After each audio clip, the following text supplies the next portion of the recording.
덜 민감하면서 실적을 계속 낼 수 있는 기업들, 이런 기업들이 기본적으로 또 시장에서 선호될 수 있는 구간이 되겠죠. 테이퍼링이 시작된다라면은 기업의 주가라는 것은 실적에 맞닥뜨려서 가기 때문에 업황에 대한 그런 전망만 계속적으로 좋다라면은 결국은 다시 또 네, 이제 유안타 증권 선릉역 지점의 박진희 부장님과 또 오늘 주식시장 이야기를 좀 나눠볼게요. 안녕하세요. 네, 안녕하세요. 네, 일단 오늘 시장이 좀 분위기는 좋았나요? 장 분위기는? 저 이번 주 들어서 좀 되게 힘들었던 것 같아요. 왜요? 이렇게 매매를 하기도 좀 그렇고, 사기도 그렇고, 팔기도 그렇고, 안 사기도 그렇고, 안 팔기도 그렇고, 되게 뭐 애매한 시장이라서 상당히 좀 주식 시장을 이렇게 접해보시는 분들이라면 좀 되게 막 지루했던 시장? 네, 엄청나게 지루한 시장이 지난주부터 계속 이어졌는데, 이번 주도 좀 계속 지루한 시장이 좀 이어지면서 투자하시는 분들한테 좀 많이 힘들었던. 그래서 오늘 사실 뭐 지수가 최고가다 그러는데, 느낌 전혀 없어요. 그러니까 되게 지금 밋밋해요. 사람들도 네, 다 네. 분위기가 와 시장이 화랑이야 뭐 이런 얘기 네. 전혀 없어요 지금. 네, 맞아요. 하여튼 내가 들고 있는 주식 보통 주린이들이 우량주를 많이 들고 있다 보니까 그쵸. 이게 안 움직이니까 맞아요. 그런 것 같은데 네. 자 일단 주도주가 지금 전혀 없는 시장이죠. 그렇죠. 맞습니다. 카카오가 좀 요즘 상승폭이 좀 크긴 했는데 네네. 맞습니다. 지금 주도주가 딱히 없어요. 지금 보시면 이제 작년 1년 동안 좀 성장주 중심으로 해서 저금리 또 그냥 코로나 이후에 좀 성장주, 언택트 관련주 위주로 좀 많이 올랐었다라면은 올해 들어와서부터는 또 이제 경기 민감주들, 원자재 가격 상승이라든지 이런 거에 맞춰서 좀 경기 민감주들이 좀 많이 오르고 또 최근 들어서는 또 이제 낙폭과대주들 좀 돌아가면서 좀 오르고 그다음에 또 소비주들도 좀 올랐었죠. 컨택트 소비주들 이런 부분들로 해서 좀 오르고 오를 만큼 다 오르고 나니까 이제 뭐 이렇게 특별히 싸 보인다거나 이거 뭐 사고 싶다거나 막 이런 종목들이 좀 보이지가 않고 그런 거 있잖아요. 저 종목을 좀 사보고는 싶은데 지수를 보니까 왠지 사면 물릴 것 같은 그런 느낌이 드는 구간에 좀 접어들다 보니까 종목들도 오늘 보시면 아시겠지만 뭔가 한쪽에서 원사이드하게 치고 나가는 종목이 없고요. 그냥 다 고르게 조금씩 1%, 뭐 2%, 뭐 요런 정도씩 조금씩 오르고 있어가지고 정말 수익이 났어도 팔기도 애매하고 저거 그러니까요. 쫓아가기도 애매하고 정말 되게 그런 힘든 시장. 그러니까 그만큼 또 지수가 오른 만큼 싸 보이는 종목들도 많이 없지만 또 기본적으로 많이 올라온 상태 속에서 선택의 폭이 점점 좀 줄어드는 것 같아요. 하여튼 우리가 아마 작년 시장 그렇게 막 크게 오르고 또 때로는 막 그쵸. 급락하고 맞아요. 또 반등 쫙 하고 맞아요. 이런 것들을 몇 번 하다 보니까 우리가 너무 자극적인 거에 익숙해졌나 싶은 생각도 들고 근데 또 어떤 분들은 그런 얘기예요. 이런 골디락스 장세라고 하는 그러니까 여름 장세 실적 더 이게 차분차분 조용히 올라가는 게 사실은 더 높이 많이 올라간다 뭐 이런 얘기 하시는 분도 있던데요. 그렇게 생각하실 수도 있겠죠. 근데 지금 실질적으로 놓고 본다라면은 뭐 차분차분 올라간다. 뭐 지수는 차분차분 올라가고 있는데 종목들은 그냥 다 제자리에서 뺑뺑이를 돌고 있거든요. 보면은 진짜로 요번 주 들어서 좀 올라온 종목들 같은 경우는 지난 뭐 1월달, 2월달에 고점 친 종목들이 되게 많고요. 그 다음에 정말 한 1년 이상 빠져가지고서 바닥에서 막 허우적대서 아무도 관심 없는 종목들도 좀 많고, 그 다음에 또 최근에 오히려 좀 뭐 급등 보였던 종목들 같은 경우는 조정을 최근에 좀 깊게 받은 상태고, 그래서 이렇게 시장이 좀 체감하기가 힘든데 아까 말씀하셨던 대로 이게 업다운이 지수 업다운은 이제 좀 많이 줄어드는 상태고 종목 업다운이 좀 그동안 또 많이 심했었는데 뭐 이번 주 들어서면서부터는 뭐 급등한 종목이 이제 급락하긴 합니다만은 기본적으로 이제 지수를 끌고 갈 수 있는 종목들 간에는 이렇게 막 업다운보다는 좀 오래 쉬었던 종목이 확 치고 나가고 나면 그 다음에 또 이제 다음 종목이 와서 확 치고 나가고 이런 식으로 해서 좀 지수는 올라오고 있는데 아까 말씀하신 대로 작년 폭락 장세 이후에 급등 장세에서 나타났었던 시원시원한 그런 장세는 좀 아닌 것 같아요, 지금. 그리고 또 그런 종목들의 흐름도 지금은 없고, 그래서 당분간은 좀 지금처럼 좀 밋밋한 장세 흐름? 근데 또 시장이라는 게 이렇게 분위기를 만들어 가다가 어느 순간에 또 익사이팅하게 해줘요. 롤러코스터를 타듯이 뭔가 좀 아찔한 순간이 또 나와야지만 또 그 다음에 또 대박이 나오기 때문에 이런 장세는 되게 좀 재미없는 장세이긴 하기 때문에 또 시장이 악재가 없으면 또 어느 순간 또 악재를 만들어 주니까 악재를 기다려봐야죠. 그렇게 악재가 되나요? 나와서 급락하고 다시 세게 반등하는 그런 걸 기다려요. 근데 정말 그래요. 우리가 사실 장기 투자, 그러니까 우량주 투자를 하면서 우리가 보통 이야기하는 게 우량주 투자해서 뭐 1년에 8% 오르면 되는 거 좋은 수익률 아니야? 10%면 큰 수익 아니야? 이런 얘기 보통 하잖아요. 네네.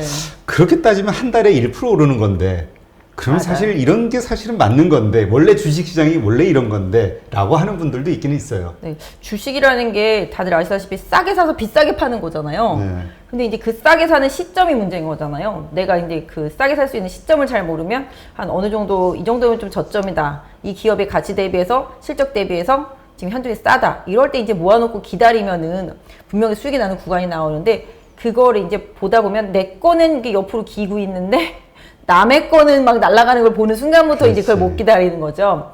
그런 흐름들인데 요새는 다 똑같이 기고 있으니까 뭐 그렇긴 한데 가는 데들 있죠. 뭐 그쵸. LG 생활건강 6% 올랐죠. 저 최근 여러 날 그 카카오 많이 올랐잖아요. 네이버하고. 그렇죠. 맞습니다. 카카오도 한 최근에 한 몇 달 쉬었잖아요. 그러고 나서 오른 거고 LG 생활건강은 엄청나게 오래 쉬었어요.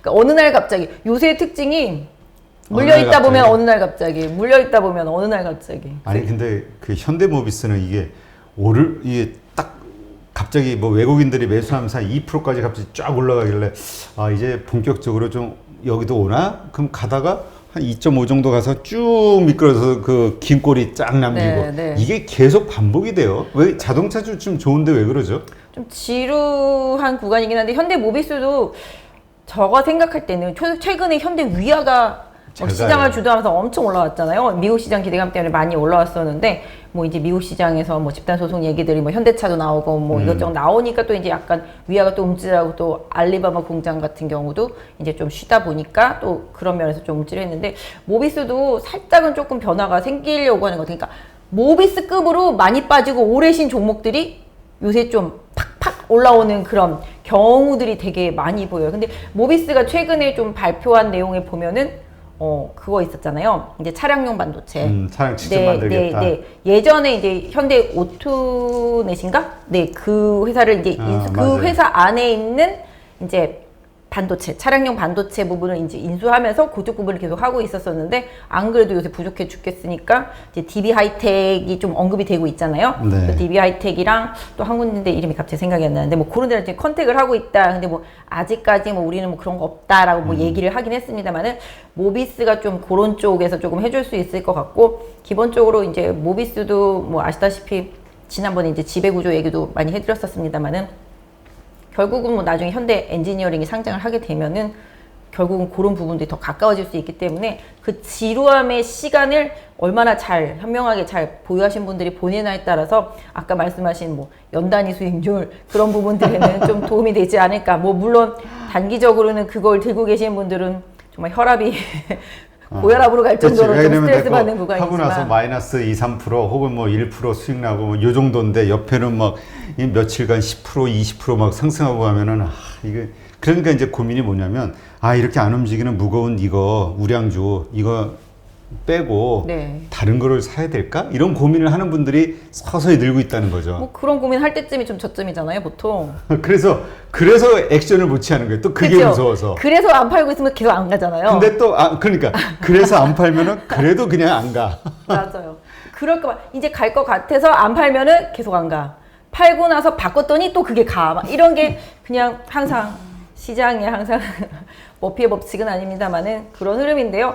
그만큼 내 인내심의 한계가 바닥을 칠 때쯤이 그 종목도 바닥이다라고 생각을 하시면 되는데 제가 생각할 때는 모비스는 시간 싸움 조금만 더 하시면 분명히 왜냐면 그때도 제가 방송에 나와서 뭐 30만 원 아래권에서는 뭐 빠질 때 계속 이제 모으세요 뭐 이런 식으로 말씀드렸지만 뭐 저 밑에까지 그 바닥은 제가 그래도 27만 원대가 바닥이라고 옛날에 말씀드리긴 했었었는데 거기 갔다가 이제 올라서 지금 29만 원대잖아요. 근데 항상 모비스도 한 30만 원 부근이 항상 막힌 구간이기는 해요. 근데 이제 그래도 그냥 그거 계속 만약에 사서 분할 매수해서 들고 있었으면 적어도 지금 손해는 안 나지 않았을까 만약에 분할 매수를 했다면 그래서 좀 주식이 분할 매수가 중요한 것 같아요. 종목들이 좀 무겁긴 합니다만 저도 요새는 좀 종목들을 그동안 좀 많이 오르고 그다음에 이격이 많이 벌어지고 그다음에 미래 시장 가치 실질적인 실적 가치가 주가에 많이 반영된 그런 종목들보다는 상당히 지수보다는 밑에 있고 상대적으로 오랫동안 소외되어 있었고 그다음에 이제 하반기에 실적이 조금 좋아질 수 있는 기업들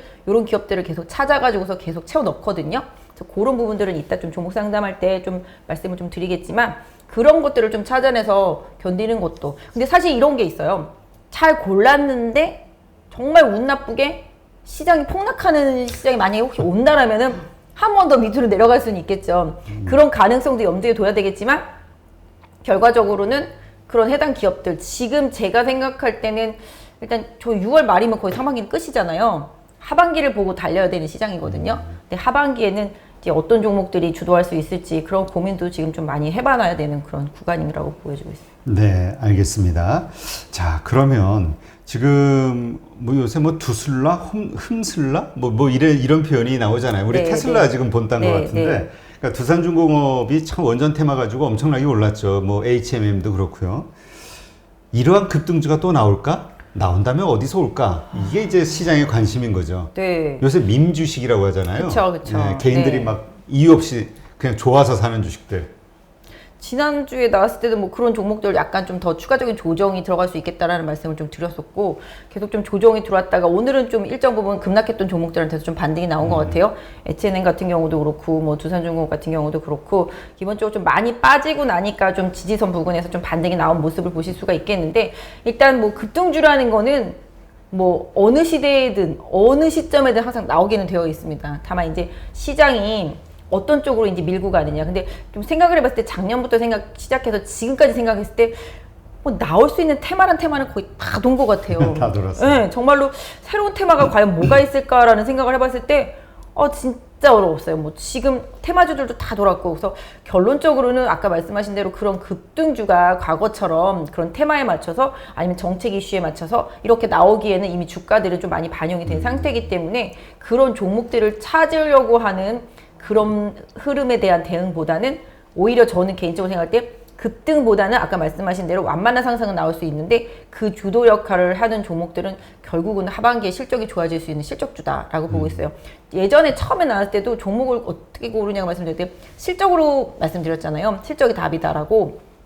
그렇다시피 하반기, 그러니까 지금은 보잘것없어도 이제 하반기에 좀 실적이 좋아질 수 있는 종목들 안에서 뭐 랠리까지는 아니어도 시장과는 좀 상반되는 주도적인 역할을 해줄 수 있는 종목들, 그런 종목들은 충분히 좀 나올 수 있다라고 보고 있어요. 그래서 그런 종목들을 좀 계속 찾아야 되는데 급등보다는 아까 말씀드린 대로 완만한 상승 속에서 시장에서 새롭게 주도주, 뭐 단기적으로일 수도 있겠습니다만 그런 역할을 해주는 섹터와 종목군들은 계속 좀 나올 수 있을 것 같고요. 그런 부분들을 좀 더 찾아내는 노력은 계속 필요하겠죠. 그게 지금 요즘 아주 핫한 그 카카오가 그 역할을 하는 건 아닐까요?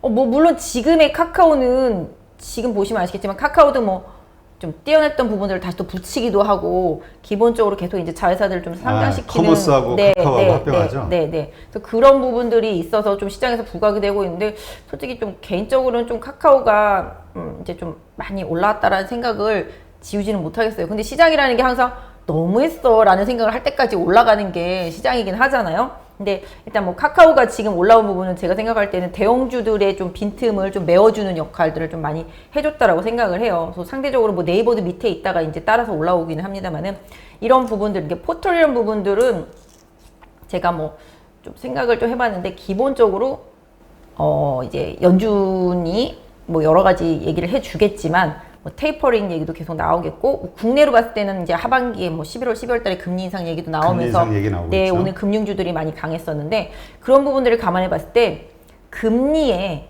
덜 민감하면서 실적을 계속 낼 수 있는 기업들 이런 기업들이 기본적으로 또 시장에서 선호될 수 있는 구간이 되겠죠. 테이퍼링이 시작된다라면은 그렇게 따진다면 뭐 미국에 있는 뭐 구글이나 이런 것들은 기본적으로 지금 이제 세금 문제라든지 이런 부분 때문에 좀 단독점 부담스러워서 문제도 좀 있고. 그래서 그런 부분들도 있고 이제 바이든의 이제 세금 정책 이런 부분에 좀 부담은 있겠습니다만은 뭐 우리나라 포털들도 뭐 어떤 면에서 놓고 본다라면은 뭐 미국에서 관련주들이 움직일 때 항상 연동을 하긴 합니다만은 국내랑 약간 좀 다른 세금 구조 이런 부분들을 봤을 때 또 이렇게 포털도 마찬가지인데 제가 생각할 때는 이따가 뭐 다른 얘기 뭐 유가 얘기라든지 뭐 이런 얘기를 할 때 좀 말씀드리겠지만 기본적으로 이런 소프트웨어적인 이런 플랫폼적인 이런 기업들은 유가라든지 시장의 금리의 변화라든지 이런 부분에 있어서 상대적으로 덜 민감하거든요. 그래서 그런 민감도에서 상당히 좀 낮기 때문에 오히려 시장에서 좀 더 선택을 받지 않나 그런 부분들. 그 다음에 뭐 성장을 하지만 그 성장에 맞춰서 지난번에도 말씀드렸지만 성장을 하지만 실적이 따라 올라오잖아요. 그렇게 되면은 실적이 따라 올라오고 있기 때문에 고성장주고 고퍼주라고 말할 수 있지만 그래도 실적이 붙어주니까 결국은 그게 실적주가 되는 거잖아요. 가치주가 될 수도 있고 나중에. 그래서 이런 부분들이 또 맞는 종목이 또 카카오이기 때문에 또 시장에서 좀 더 선호도가 더 이어지고 있는 흐름이라고 보실 수가 있겠습니다. 네. 아, 진짜 이렇게 얘기를 해보니까 더 오리무중이네요. 뭐 힘들죠. 지금 많이 힘들죠. 왜냐면 그치. 이 찾기가. 네. 제 고객분들만 보더라도 뭔가 좀 물려서 지루했던 그런 고객분들 있잖아요. 그런 분들이 요새 수익이 많이 나더라고요, 보니까. 아, 그러니까 오래 기다리니까 이게 소외받던 것들이 지금. 아, 제 손님 중에 LG전자고 LG이노텍을 막 확신을 가지고 사신 분이 있었었는데 진짜 안 갔었거든요. 그렇다고 손해는 아닌데 팔기는 열받고 막 이런 상태에 그치, 있었잖아요. 남들 오를 때. 네.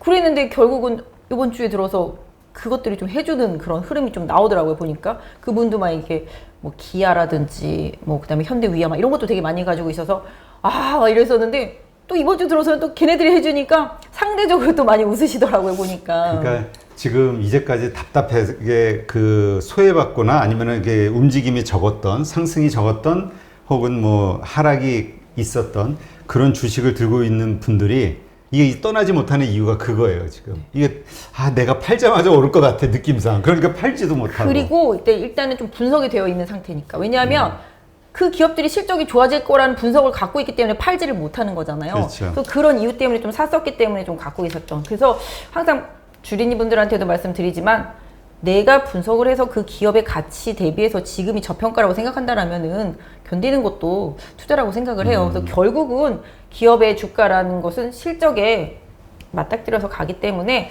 실적과 앞으로의 뭐 매출이 계속 늘어날 수 있고 업황에 대한 그런 전망만 계속적으로 좋다라면은 결국은 다시 또 기다리면 순서가 상승장의 가장 좋은 핵심적인 부분들은 버티고 기다리면 올라오거든요. 그러니까 내주 시간대도 순서가 온다라는 거죠. 그래서 그런 순서가 올 때까지 기다리시는 것도 전략적인 부분인데, 근데 아무튼 지금은 순서는 좀 꽤 돌기도한 것 같아가지고 사실은 좀 정말로 뭔가 전략을 한 달짜리 전략을 뭐 일주일짜리 전략을 드리기에는 상당히 좀 어려운 시장. 내일 전략은 당장 드릴 수 있는데 일주일 뒤, 뭐 6개월 뒤, 3개월 뒤 이렇게 전략을 드리기가 되게 어려운 구간인 것 같아요. 네. 그럼 내일 전략을 어떻게 해야 돼요? 아, 내일 전략이요? 왜냐면 오늘 저녁에 내일 새벽에 이제 FOMC 회의가 있고 네, 나니까. 맞습니다. FOMC 회의는 대체로 다들 이제 서베이를 통해서 내용이 알려졌잖아요. 그렇죠. 네, 그래서 뭐 한 8월 달쯤에 뭐 얘기를 하네, 뭐 10월 달쯤에 얘기를 하네, 뭐 이렇게 얘기하고, 뭐 테이퍼링은 내년 1월 달쯤에 하네, 막 이렇게 얘기들이 좀 나오고 있긴 한데, 어제 이제 발표된 이제 아시다시피 이제 생산자 물가 지수가 예상치보다 높았고, 그다음에 이제 소비의 증가세는 조금 더 둔화되는 느낌? 이런 부분이 나왔기 때문에 이걸 또 호재로 생각해서 연준이 쉽게 이제 테이퍼링을 시도하거나 금리 인상을 시도하는 스탠스를 빨리 가져가지 못하겠다라는 것을 이제 해석하는 사람들도 있고, 그래도 안심 못한다.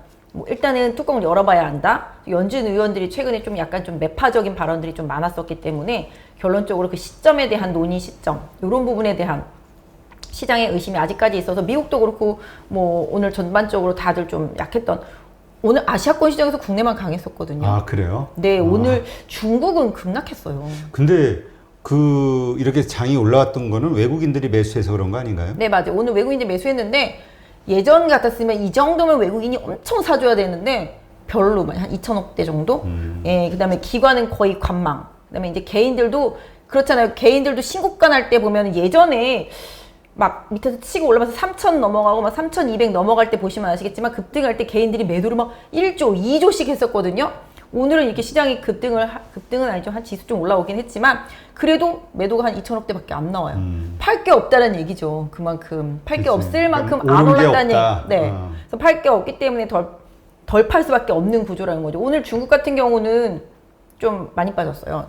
근데 요새 중국이랑 우리나라 좀 많이 반대인데, 중국 같은 경우는 최근에 이제 원자재 가격 관련된 것들이 좀 많이 변동성을 보이는데 오늘도 약간 조금 철강이라든지 그런 원자재 관련 쪽 경기 민감주 섹터주들이 중국은 좀 많이 빠지고, 또 특히 이제 신재생에너지 관련주들도 좀 많이 빠지고, 중국은 좀 그런 쪽들이 많이 빠지면서 부담감을 갖는데, 중국이 역시 좀 이번 G7 회담 이후에 아무래도 이제 서방의 압력들이 본격화될 것이다. 네, 그래서 약간 조금 그런 흐름들이 좀 많이 나오는 것 같아요. 거의 뭐 G7만 놓고 보면은 거의 뭐 북측 뭐 왕따 분위기였었잖아요. 그러다 보니까 이제 미국도 영국이랑 약간 좀 화해 제스처, 뭐 보잉이랑 에어버스 관련된 것도 그렇고 화해 제스처를 해가면서 계속 중국을 압박을 해가니까 이제 중국도 약간 좀 그런 흐름인 거죠. 그래서 중국이 어떻게 나올지도 사실은 좀 봐야 돼요. 제가 볼 때는 다음번에 만약에 시장이 출렁하게 된다라면은 중국과 미국과의 관계 변화에서 뭔가 출렁하는 뭔가 시발점이 생길 수도 있겠다라고 안 생각을 좋은 하거든요. 사건, 안 좋은 그러니까 어떤 뭐든지 이슈들이 터지면서